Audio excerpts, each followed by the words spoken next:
Hello and welcome to this lesson about an introduction to polynomials. The learning target for this video is going over terms and vocabulary associated with polynomials.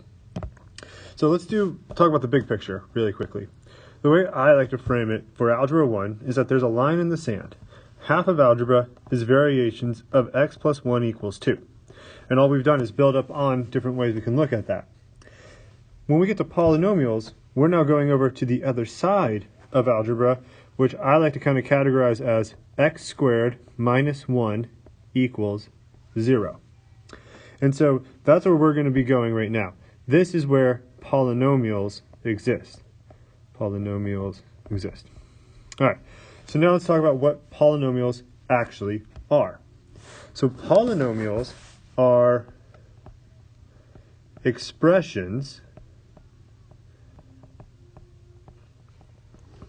with one or more terms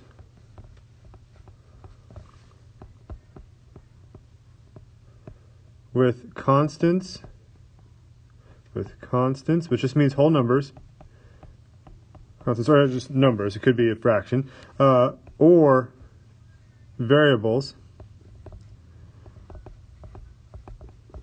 raised to whole number exponents. Whole number exponents. So, this is a really wordy definition, but essentially a polynomial is x plus 1. A polynomial is 2x squared. A polynomial could also be something like 5x squared y to the fourth. Or it could also be adding, subtracting all of these together as like one big expression. So individually, they could each be considered a polynomial, or collectively, it could be all added together as a big polynomial. And so what we're going to be doing, and I think the main word that we really have to keep in mind here is expressions. That's what we're going to be doing over the next couple of months in algebra, is we're going to be doing arithmetic, and solving with expressions. And so a lot of the things that we're going to be doing are going to be very similar to what you learned way back in the day in like first and second grade. We're like, all right, here's 2 plus 3. What do we do? How do we do that? Well, now we're going to, instead of having 2 plus 3, we might have something like 2x minus 1 plus 3x minus 4. We're going to be looking at stuff like that. Or we'll put some squareds on them like this, maybe throw in another variable. We're doing the same idea. We're applying arithmetic. We're going to try to solve something with this. But instead of just having clean numbers, we're going to have expressions. Now, there are some terms that we need to be familiar with. So let's talk about those terms. So first, we'll talk about the special kinds of polynomials. First one is a monomial, and mono means one, so it is a one-term expression. The next one is a binomial, and similar to monomial, the word bi means two, or the prefix bi means two, so it is a two-term expression. And then we have a trinomial, and I think you can kind of see where we're going with this. Tri means three, so it is a three-term expression. Now, when I'm saying term expression and giving it a number, what I'm getting at is anything that is separated by a plus or a minus. Plus or a minus. So with a monomial, we can only have a one-term expression. So that could be something like x squared. That's a monomial. If we were to kick it up a notch and go like negative 4x to the fourth, y to the fifth, that's also a monomial because there's no pluses or, well, there's a negative sign, but there's no pluses or minuses. This is considered to be one term.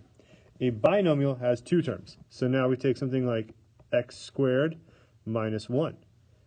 Two terms separated by that one subtraction sign. That is a binomial. Or we could go with like 2x plus y. Again, this is a binomial because it has two separate individual monomials that are separated by that one addition or subtraction sign.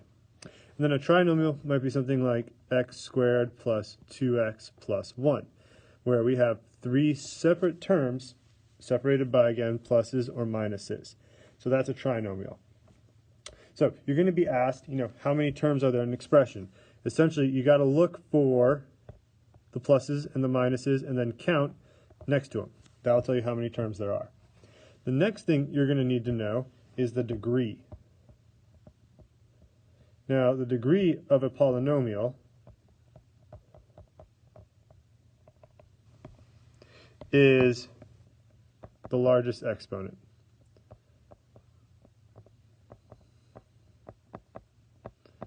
Exponent. That's what that's supposed to say, exponent. So for example, if we were to take a look at something like x squared plus 2x plus 1, the degree of this one would just be 1. Sorry, not 1, I take that back. Would be 2. Because the largest exponent we have there is 2. If we have something like 2x plus 1, that would have a degree of just 1 because it's not written there, but it's implied that the exponent there is 1. Now, where it can get a little more confusing is if we bring some terms together here. So if we have something like 3x squared y plus 2x squared minus 3y, when it comes to the degree of this, I completely ignored that. I'm looking for the largest exponents and the most exponents, and that would be right here. And so the degree on this one is actually going to be 3. Now that's if we take it to an extreme case.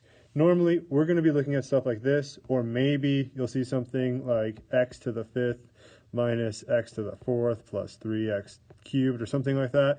And again, you're just identifying the largest exponent, and so the degree for that one would be 5. So just to wrap everything up, again, I want to talk about sort of the two halves of algebra. X plus 1 equals 2, x squared minus 1 equals 0. When we're talking about polynomials, we're talking about stuff that's over here, all right? And what we're going to be doing is applying some of the math that you've learned for years already, but we're going to be using variables. We're going to be using expressions with some of that math. And so eventually we'll start talking about how to add stuff like this, which you probably could already do if you needed to. But then what do you do if you want to multiply 2x plus 1, that expression, by the expression 3x minus 4? And so that's what we're going to be doing with polynomials. We're looking at how to do math with expressions. So good luck with your homework or practice, and let me know if you have any questions.